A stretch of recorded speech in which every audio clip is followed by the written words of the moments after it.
Ya, Shalom, salam damai sejahtera, Bapak, Ibu, Saudara sekalian yang saya kasihi dalam Tuhan kita Yesus Kristus. Saya ucapkan terima kasih banyak atas kunjungan dan support teman-temanku sekalian. Buat perkembangan channel ini kita pakai untuk menjadi berkat bagi banyak orang. Nah, video-video kesaksian-kesaksian yang kami bagikan tentu sangat bermanfaat buat kita semua.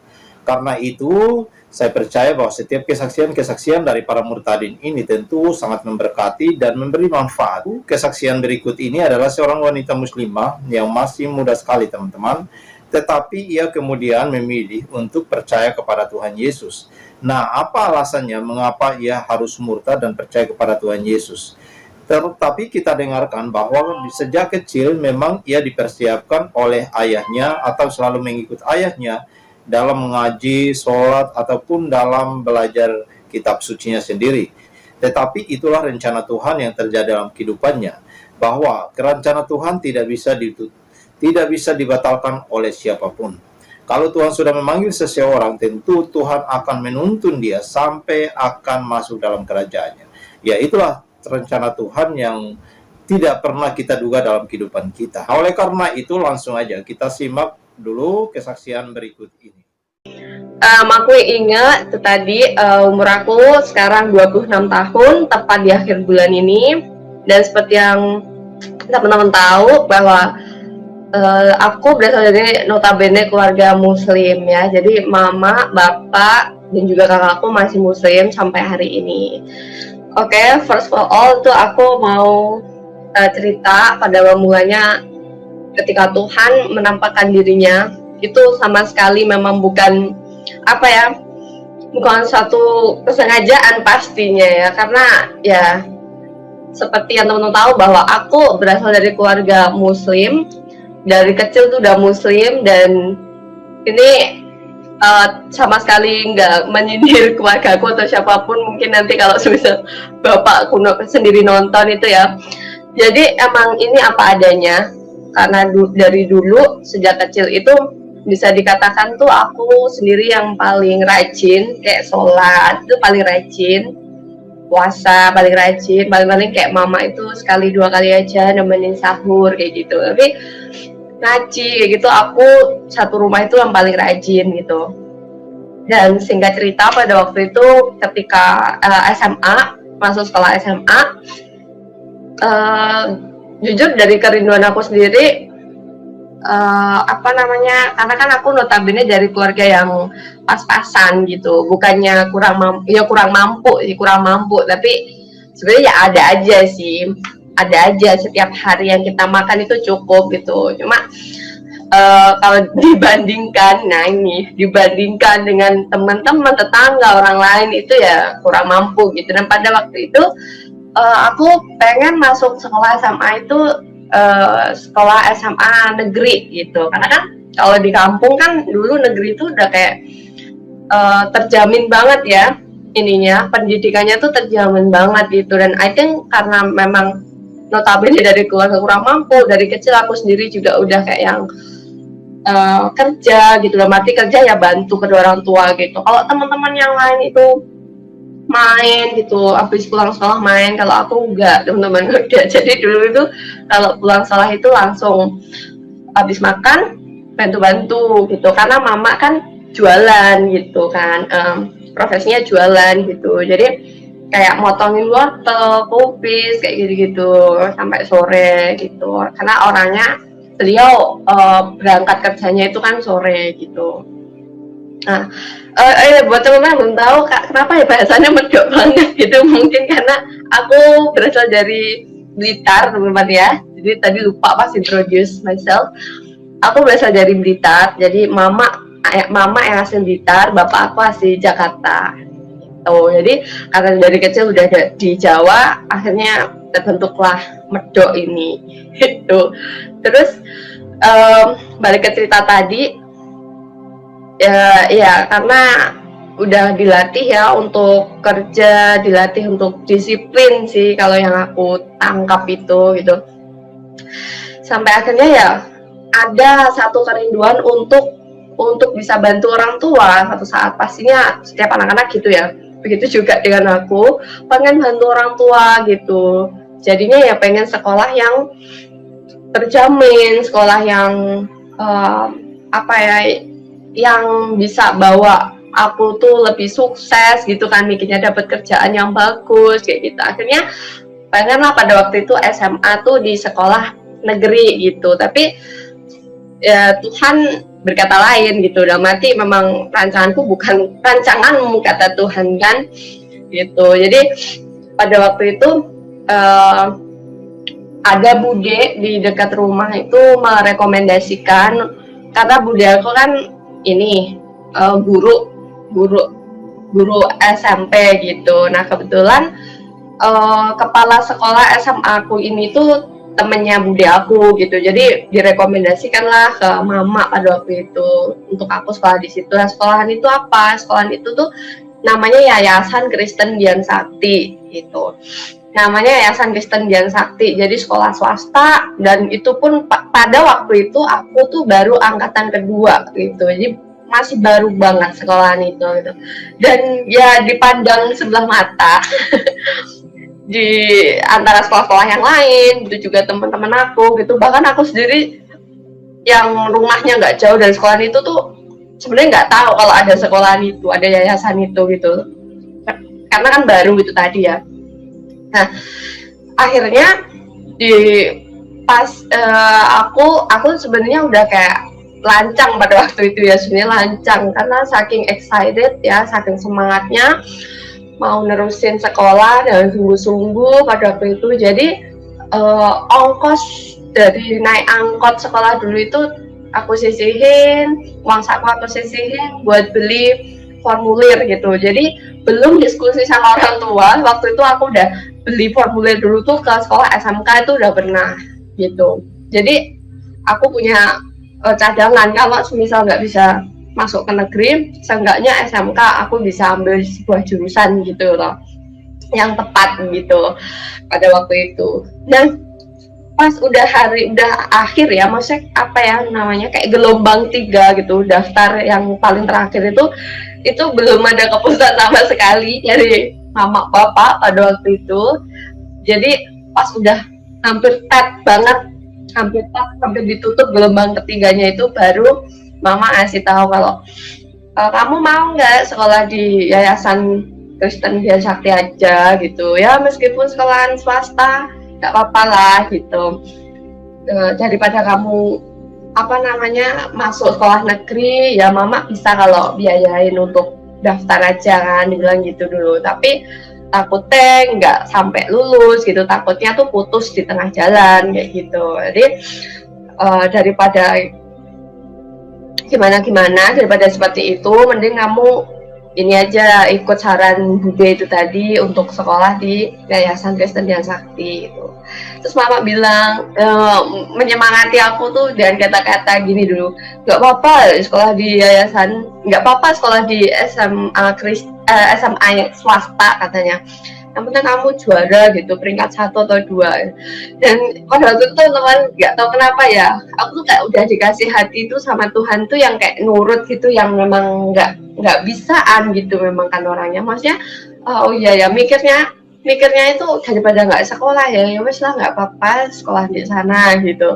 Akhirnya nurut, karena juga nggak bisa, sebagai anak nggak bisa pada waktu itu menuntut orang tua harus, ya kan sebenarnya punya hak ya untuk menuntut, karena aku anak gitu loh di sini pada waktu itu, tapi aku nggak menuntut gitu. Dan udah sejauh itu ya, maksudnya sekarang udah ngerti gitu, oh berarti memang Tuhan yang memampukan aku pada waktu itu, sehingga disuruh dikasih keadaan seperti itu ya aku iya aja gitu. Jadi singkat cerita daftar ke sekolahan itu dan ketemu dengan kepala sekolah, dan diantar sama bapak pada waktu itu, kemudian kepala sekolahnya tuh bilang gini,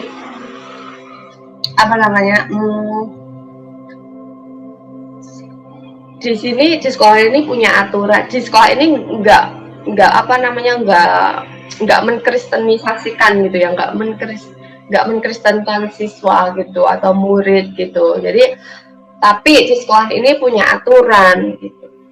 Di sekolah ini punya aturan, setiap akhir minggu, setiap hari Sabtu itu setiap murid harus wajib ikut ibadah ke dalam aula. Itu yang pertama gitu. Entah agamanya Islam, Buddha, apapun itu, pokoknya nggak ada yang tinggal di kelas gitu. Mungkin karena anak-anak kan, gitu. Maksudnya ya lebih baiknya semua ikut ke dalam aula gitu. Kemudian yang kedua aturannya bahwa di sekolah Yayasan Kristen itu agamanya itu agama Kristen gitu. Jadi belajarnya tuh Alkitab gitu. Sehingga kayak orang-orang yang non Kristen, anak-anak yang non Kristen itu belajar Bible itu sebenarnya cuma untuk get nilai rapot aja kayak gitu. Dan pada waktu itu bapak aku setuju gitu. Aku juga iya setuju-setuju aja pada waktu itu. Singkat cerita itu udah kelas 1, itu udah terbiasa ikut ibadah di dalam aula itu ya. Kalau bahasa aku ya elok-elok bawang gitu teman-teman ya. Elok-elok bawang aja gitu. Pokoknya melu ikut-ikutan pada waktu itu gitu. Dan jujur aja pada waktu itu ketika guru-guru atau guru Bible khotbah gitu ya, tuh teman-teman nyanyi gitu, puji-pujian, padahal dia nggak ngerti sama sekali gitu, bener-bener ya orang yang masih buta, orang yang masih teling, orang yang masih kayak apa tuli, orang yang masih bener-bener ya nggak ngerti gitu loh, sama sekali nggak ngerti gitu. Jadi mereka ngapain itu nggak ngerti gitu, cuma ikut-ikutan aja gitu. Meskipun juga para guru itu khotbah istilahnya kayak menyampaikan firman Tuhan pada waktu itu ya, aku nggak ngerti. Even yang kita tahu firman itu kan bahasa Indonesia ya semuanya ya, tapi itu nggak bisa aku ngerti.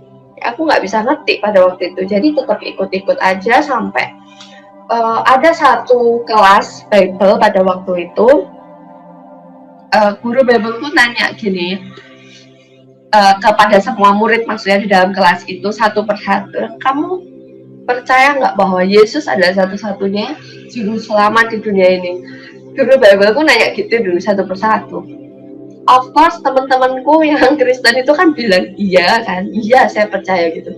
Ya jadinya pas di aku pada waktu itu aku bilang enggak gitu. Itu keras, masih keras hati banget, keras kepala banget karena semenjak pokoknya pas masuk ke sekolah itu aku sebenarnya udah nazar. Itu tuh udah kayak wah nggak bakalan lah aku ini, nggak bakalan lah apa ya ikut ke agama Kristen gitu, nggak bakal lah. Pokoknya tuh udah kayak yang kalau bahasa kita simanku tuh udah teguh gitu pada waktu itu gitu. Terus aku jawab enggak, saya nggak percaya gitu pada waktu itu. Kenapa ditanya gitu? Iya, karena Allahku tidak beranak dan tidak diperanakkan gitu dulu. Ambil dari surat Al-Ikhlas kan, songong banget. Terus guru Bible aku bilang gini, loh iya emang benar, Allah itu nggak beranak dan tidak diperanakkan gitu. Tuhan kita juga, Tuhan Yesus juga nggak beranak dan tidak diperanakkan gitu. Terus waktu itu nggak bisa debat kan, karena memang pengetahuanku sekadar Islam pada waktu itu ya sebatas itu, karena juga I was very young gitu, aku masih sangat muda sekali. Dan dulu kalau ngaji juga enggak yang sedalam itu gitu, enggak sedalam ngerti isi Al-Quran kayak begitu tuh enggak gitu. Jadi guru Bible tuh bilang gitu kan, sampai akhirnya perdebatan selesai karena aku nggak bisa membuktikan gitu bahwa argumenku itu tuh tepat gitu dan ada buktinya gitu. Maksudnya kayak kalau di Al-Quran tuh ayat mana gitu, tapi aku nggak bisa membuktikan pada waktu itu gitu. Sedangkan guru Bible aku ada, bisa gitu. Dan ini justru diajarin, justru dikasih tahu gitu bahwa Tuhan Yesus itu nggak beranakkan sama gitu. Kalau statement aku pada waktu itu sebagai orang Muslim berkata seperti itu sama gitu, Tuhan Yesus nggak beranak gitu. Tuhan Yesus kan diwahyukan gitu loh. Jadi meskipun dia tuh hanya melewati kandungan Maria aja kan, cuma apa ya sebagai perantara aja gitu loh. Karena Maria sendiri nggak bersetubuh dengan Yusuf gitu loh pada waktu itu kan. Oke, singkat cerita kita balik lagi ke aku waktu itu udah kelas 2 SMA. Kelas 2 SMA itu mau kenaikan kelas Nah di situ hari itu aku masih inget banget, pokoknya sampai hari ini tuh nggak pernah hilang gitu, maksudnya cerita itu tuh nggak membekas tapi tetap di hati gitu.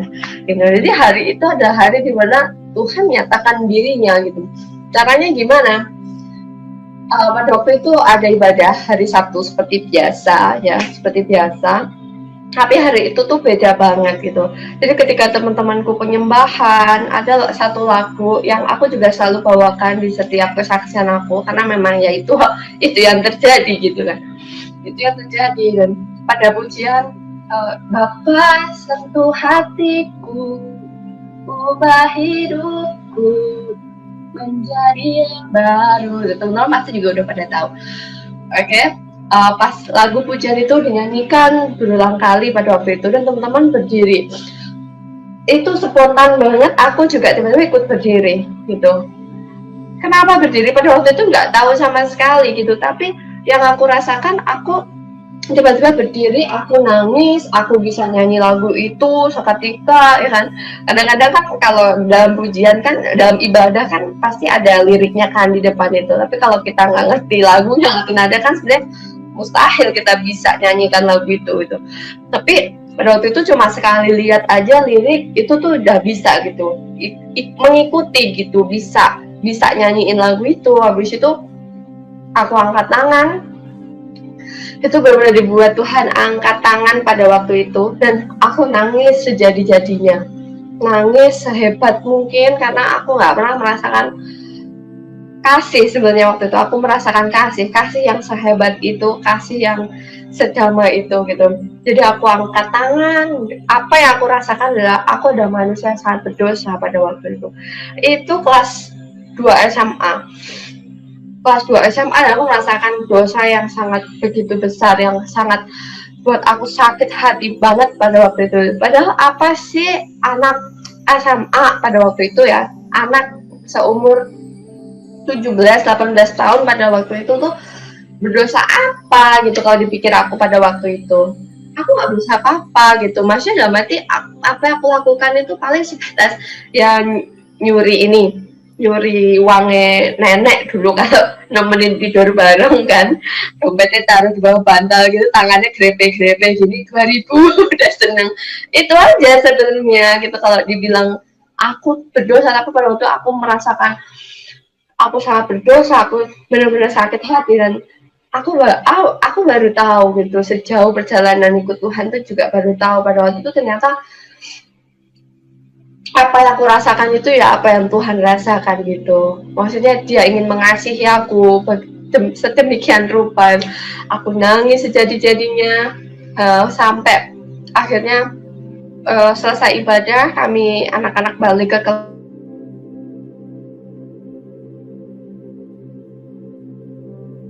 kelas, dan di kelas itu aku masih lanjut nangis. Bersandar di tembok gitu, terus sambil nangis, terus dikerubungi sama teman-temanku yang Kristen kan, ditanyain, kamu kenapa? Ya Tuhan Yesus mau nggak ya ngampuni dosa-dosa aku itu pada waktu itu.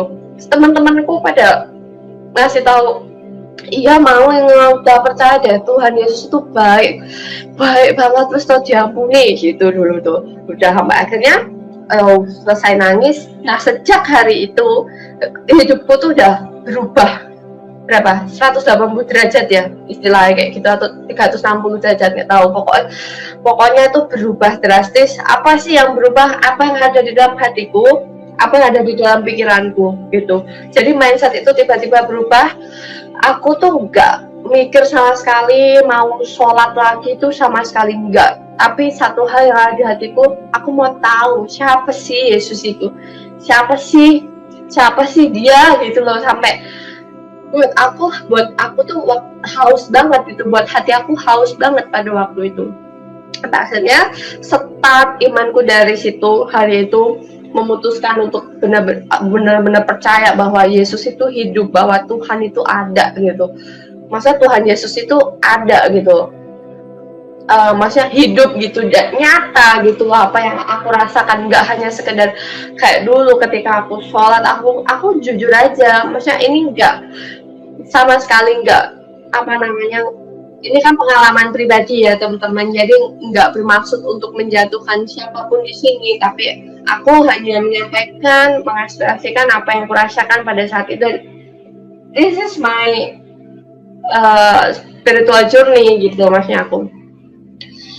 Oke, jadi pada waktu itu ya, aku ketika aku sholat aku nggak merasakan apa-apa gitu. Aku sholat, aku sholat gitu, maksudnya aku seolah-olah ya memposisikan diriku untuk menyembah Tuhan, tapi kenyataannya pada waktu itu ya aku nggak tahu aku menyembah Tuhan siapa, aku nggak tahu aku menyembah siapa gitu. Dan ketika aku sholat serajin mungkin, tapi hati aku tuh tetap merasa kosong gitu pada waktu itu gitu.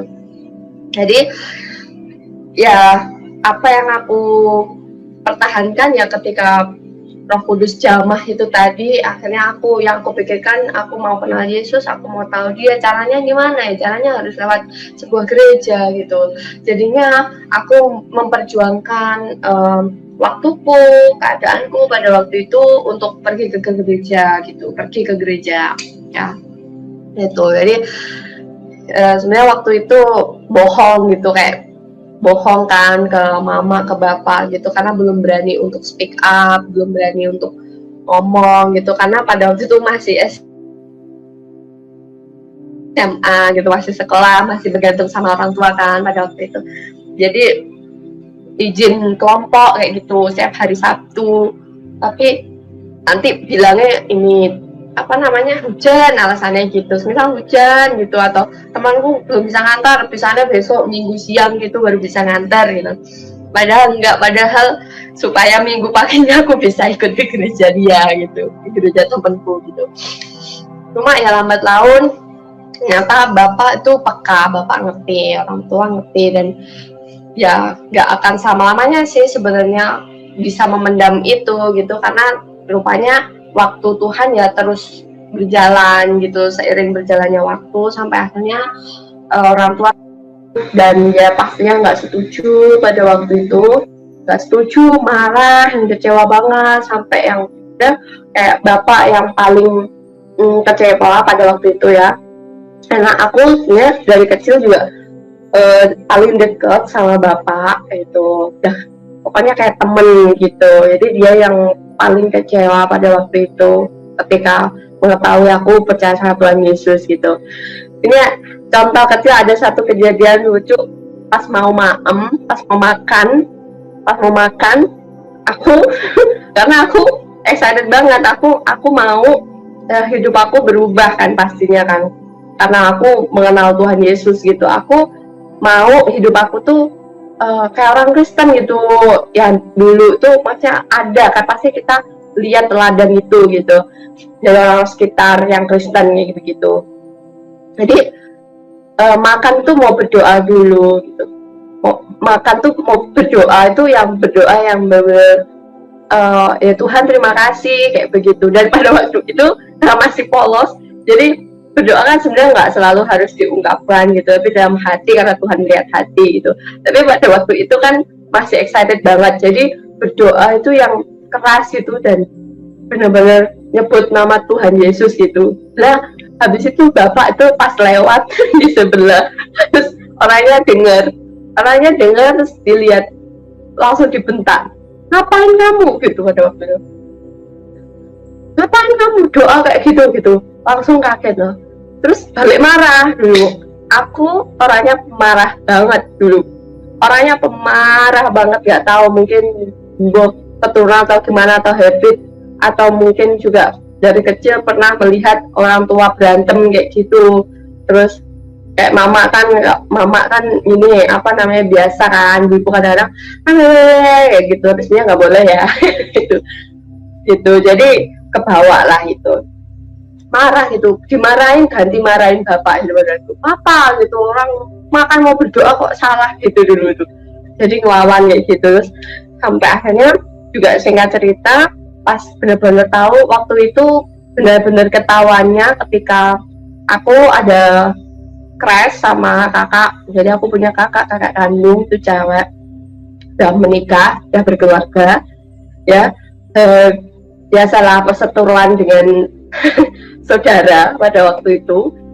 Eh, sampai akhirnya marah-marahan itu udah nggak betah banget di rumah pada waktu itu, karena banyak kepahitan, kayak gitu aja sih singkat ceritanya. Banyak kepahitan, banyak iri, banyak ketidakmenerimaan pada waktu itu. Jadi udah kayak bom waktu sampai akhirnya meledak. Dan pada waktu meledak itu aku udah benar-benar sebenarnya udah nggak nyaman banget di rumah. Itu kelas 3 SMA udah mau lulus dan aku udah packing semua gitu, udah berencana sebenarnya, tapi belum bilang ke mama bapak gitu kalau mau minggat istilahnya gitu, mau minggat dari rumah karena harus nggak betah di rumah ya, karena atmosfernya tuh nggak enak sama sekali dulu. Terus pas ke kamar disusulin sama bapak pada waktu itu, dan beliau ngelihat ada Alkitab di meja belajar. Jadi di apa namanya, alasannya tuh dikira tuh karena kan aku melawan nih tadi, aku marah, aku berantem sama kakakku kan. Jadi kalau dari sudut pandang orang tua kan aku nggak sopan gitu loh. Jadi maunya bapak aku tuh tetap menghormati mama, tetap menghormati kakakku kayak gitu. Tapi kan pada waktu itu ya I was very young gitu, jadi bener-bener ya itulah proses pada waktu itu gitu. Jadi orangnya ngelihat ada Alkitab itu, terus dibilang gini, kamu pasti gara-gara ini kan gitu, gara-gara Alkitab ini gitu. Langsung Alkitabnya diambil pada waktu itu. Terus kamu tahu nggak gitu apa yang dinamakan iman gitu dulu bapak bilang. Terus aku jawab, aku nggak jawab, maaf, aku jawab. Jadi bapak, kamu tahu nggak apa yang dinamakan iman itu? Iman itu yaitu apa yang kamu percaya gitu. Nah ya benar sih dalam hati kan. Nah ya benar, memang benar, ini iman apa yang kamu percaya gitu. Tapi nggak jawab dulu karena orangnya marah banget sampai kata-kata yang buruk itu keluar gitu kayak, air susu dibahas air tuba gitu. Terus telur busuk gitu dulu, kata-kata jelek itu keluar kan dulu karena orangnya kan kecewa gitu. Jadi pada waktu itu sakit hati, pada waktu itu nangis banget gitu, sampai akhirnya Alkitab itu diambil terus dibawa ke dapur. Oh enggak, maaf, diinjak-injak dulu terus dibawa ke dapur, dibakar Alkitab itu. Pada waktu itu aku nangis hebat luar biasa karena merasakan broken heart gitu ya, merasakan lihat Alkitab itu kayak aku udah kayak mengasihi Alkitab banget pada waktu itu ya, karena masih haus-hausnya gitu. Jadi sakit hati banget melihat Alkitab dibakar gitu. Udah apa namanya, pas orang yang balik ya masih marah-marah gitu, sampai akhirnya ya wes kalau kamu mau keluar dari rumah ini keluar gitu dulu. Jadi udah beneran mau diusir, pada waktu itu udah dilepas gitu aja aku pada waktu itu. Sampai bapak bilang, aku nggak punya anak, anakku cuma satu gitu, namamu tak hapus dari kartu keluarga gitu pada waktu itu. Terus ya akhirnya cuma diem-dieman. Terus kakak juga yang paling marah pada waktu itu, sampai puas kamu, puas nyakitin hati orang tuaku gitu. Wah itu dulu tuh kacau balau, drama mama banget itu dulu. Sampai akhirnya udah mau keluar dari rumah beneran, terus sama mama pada waktu itu ditutup pintunya. Terus aku cuma pamit, mak nggak apa-apa gitu, aku tak pergi aja dari rumah gitu dulu kan. Nanti suatu saat kalau aku sukses, orang pertama kali yang aku ingat itu mama gitu, bilang gitu. Terus mama cuma nangis gitu, pandangan kosong banget pada waktu itu, dan cuma bilang, kenapa kamu kalau mau pergi nggak dari dulu gitu, perumpamaan padahal nggak boleh pergi kan. Terus tapi pada waktu itu aku tetap keluar dari rumah karena emang aku nggak bisa ngatasi sendiri pada waktu itu, karena nggak ada yang mau ngalah. Akhirnya keluar, dan rupanya itu belum waktunya Tuhan. Jadi maksudnya itu apa namanya ya masih bisa diomongin lah sebenarnya pada waktu itu. Jadi pas keluar dari rumah itu tetangga itu pada duduk di luar rumah di pinggir jalanan gitu, karena rumahku di masuk ke gang kan, jadi di gang itu banyak banget tetangga-tetangga dan aku bawa banyak tas banget itu. Malu banget sih sebenarnya dulu itu, kayak apa, waduh gitu. Terus akhirnya di stop sama tetanggaku, disuruh ini ke rumahnya, terus ditanya, diinterogasi kenapa kayak gini. Terus nggak lama pada waktu itu bapak turun, maksudnya bapak keluar bawa motor, pada waktu itu ternyata ngundang guru Bible sekolah aku itu gitu ke rumah. Ya udah, terus aku dijemput mama pulang, terus di ini ternyata bisa diomongin pada waktu itu.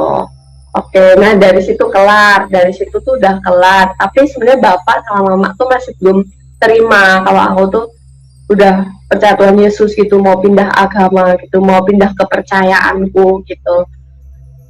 Cuma udah agak kondusif pada waktu itu keadaannya. Sampai singkat cerita 2015 itu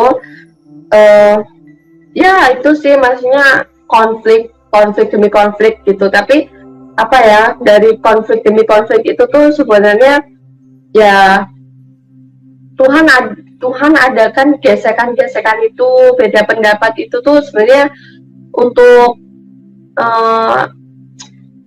untuk menyatukan kita sih sebenarnya gitu. Jadi dari masalah itu loh gitu.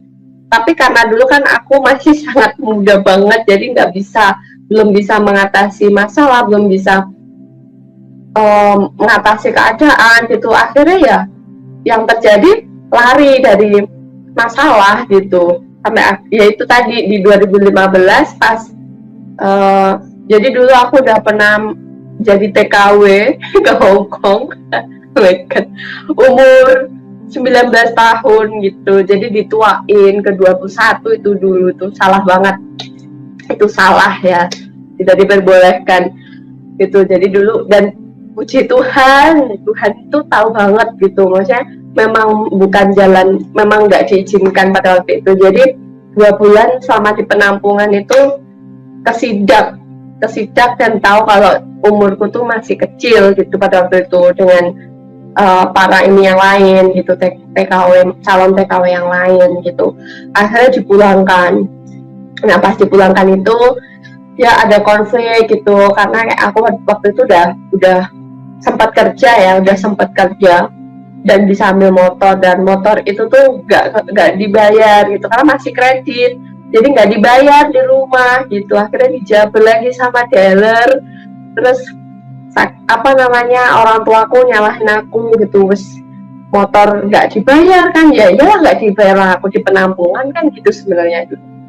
Motor nggak dibayar, motor akhirnya dijabel lagi ke dealer, terus nggak jadi ke TKW gitu. Oke, fine, mungkin juga karena tetangga-tetangga udah pada tahu gitu, mungkin malu orang tuaku gitu. Jadi oh ya wes nggak apa, itu udah. Pada waktu itu ya sempat sakit hati juga gitu, karena ya aku sebagai anak, aku yang mau apa kan, sebenarnya kan keputusannya ada di aku gitu, aku mau melakukan apa gitu. Jadi itu sempat keras lagi sama mama. Pada waktu akhirnya aku pamit, aku kerja di Bali. Nah sama di Bali itu 2015 di Bali, dan pertama kali ke gereja, gerejaku sampai sekarang itu memang di situ di KRC, namanya GBI Rock ya, GBI Rock yang di Lembah Pujian, tapi aku di cabangnya, aku yang di Kutel, teman-teman tahu gitu. Jadi singkat cerita 2015 mulai dibaptis di sini, dan setelah dibaptis pun sebenarnya nggak yang langsung penuh kemuliaan biasa, maksudnya nggak yang langsung aman, damai, tentram, sejahtera, enggak gitu. Justru ya masih ada aja masalah gitu. Dan ketika udah memutuskan dibaptis pun itu pada waktu itu benar-benar jamahan Tuhan banget, jamahan Roh Kudus lagi gitu. Setelah terakhir merasakan jamahan pas SMA itu, dan yang lagi dia jamah lagi yang pada waktu aku mau dibaptis itu, pada waktu itu ada KKR gitu. Jadi pendetanya nanya kan, siapa yang mau dibaptis, siapa yang mau menyerahkan diri, menyerahkan hidupnya kepada Tuhan ya 100% gitu, ayo gitu angkat tangan gitu, langsung angkat tangan tuh pede banget dulu itu karena udah mau kan, udah haus banget. Nah akhirnya dibaptis. Nah kebetulan dibaptis pertama itu gagal karena pendetanya nggak ada. Yang kedua gagal lagi karena pada waktu itu maaf aku datang bulan pada waktu itu jadi nggak jadi. Terus yang ketiga ini karena aku udah 2 kali gagal mau baptis saking pengennya itu aku merasa aneh. Akhirnya aku berdoa, aku bilang sama Tuhan, Tuhan kenapa ya kok aneh gitu mau baptis kok ada halangannya gitu loh gitu ya. Aku tangkap oh ternyata aku masih kayak pak dieret-eret gitu, maksudnya pakai rebutan gitu loh sama iblis gitu, antara iblis sama terang gitu kan. Itu aku ternyata di dalam roh seperti itu gitu ya, aku tahu. Sampai akhirnya yang ketiga ini aku bilang kalau sampai minggu depan ini ya nggak jadi lagi, kalau enggak deh, doa aku gini, kalau minggu depan jadi pasti ada sesuatu yang bakalan terjadi. Itu bilang gitu ke Tuhan. Dan ternyata benar, pas setelah baptis, pulang baptis, baru pulang banget dari gereja pada waktu itu, dapat kabar dari tetangga-tetangga kos pada waktu itu. Aku kos sama temen pada waktu itu, dan dibilang katanya kakakku yang cewek itu tadi kan sebenarnya dia masih marah sama aku kan sejak kejadian itu, masih marah banget gitu. Dan nggak udah hujan, nggak ada angin, tiba-tiba waktu itu pas hari dimana aku baptis dia ternyata nyamperin aku ke kos gitu, mau main gitu. Dan dia nggak jadi lagi ini karena dengar apa namanya dikasih tahu sama tetangga-tetanggaku, katanya iya ini tadi ke gereja gitu, katanya baptis gitu. Nah dia tahu dari tetangga-tetanggaku, akhirnya nggak jadi lagi dia mau baikin aku itu tadi, nggak jadi mau baikan, nggak jadi mau damai. Akhirnya dia makin marah, dia bilang ke mama bapak lagi kalau aku udah dibaptis bla bla bla. Ya itu yang terjadi lagi, mereka marah gitu. Ya penolakan itu masih ada gitu.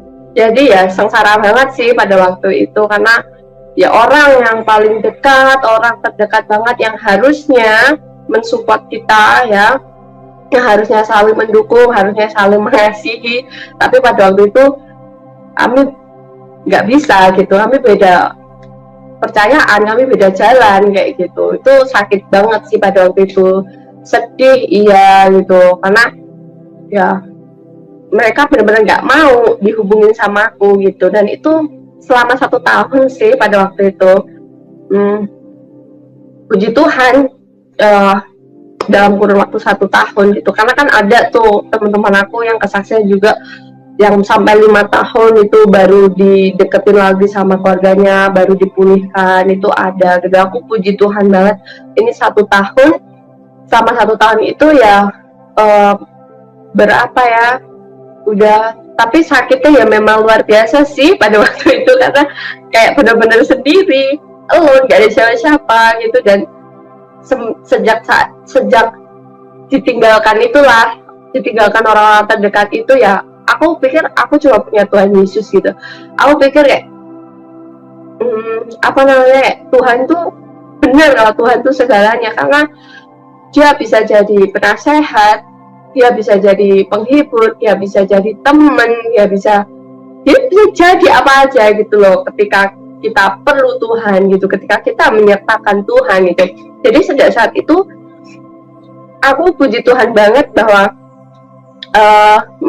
teguh gitu loh, maksudnya jadi belajar dari situ bahwa semuanya itu sementara gitu, dan yang nggak akan pernah berlalu, yang nggak akan pernah pergi itu cuma Tuhan, cuma kasih Tuhan gitu. Jadi mungkin karena pengertian itu dan Tuhan tahu hatiku gitu, akhirnya singkat cerita 2016 itu dulu sering sakit juga itu, dulu sering sakit karena merana itu kan, asik, karena galau, karena sering sedih, karena nggak punya siapa-siapa, sering bertabrakan kan sama keinginan hati, tapi pikiran juga pengen deket sama keluarga gitu, tapi nggak bisa, tapi hati harus tetap percaya sama Tuhan, tetap condong sama Tuhan, itu nggak enak banget, bentrok gitu. Jadi kayak kalau pas sakit gitu di kos cuma sendiri, belum ada TV pada waktu itu, cukup lama nggak punya TV, jadi cukup lama, maksudnya kayak sendiri tuh sering merenung, sering kalau sakit cuma ngeliat tembok aja sambil nangis gitu, yang harusnya bisa diperhatikan orang tua gitu kan, dulu itu galau banget gitu.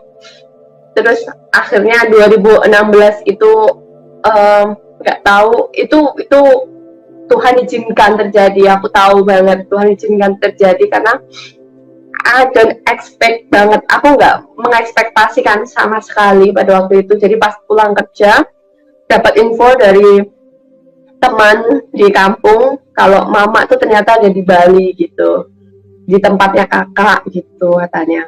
Terus oh ya, itu aku udah lama banget nggak pernah kontak, itu nggak pernah SMS, nggak pernah teleponan tuh ada 1 tahun lebih kalau nggak, iya 1 tahunan lebih itu, karena setiap kali aku coba hubungi mereka, ketika mereka tahu itu aku yang telepon, aku yang SMS, langsung diblok, langsung ganti nomor, begitu terus tuh sampai 1 tahun itu sampai akhirnya itu tadi Tuhan gerakkan hati mama itu ke Bali ini.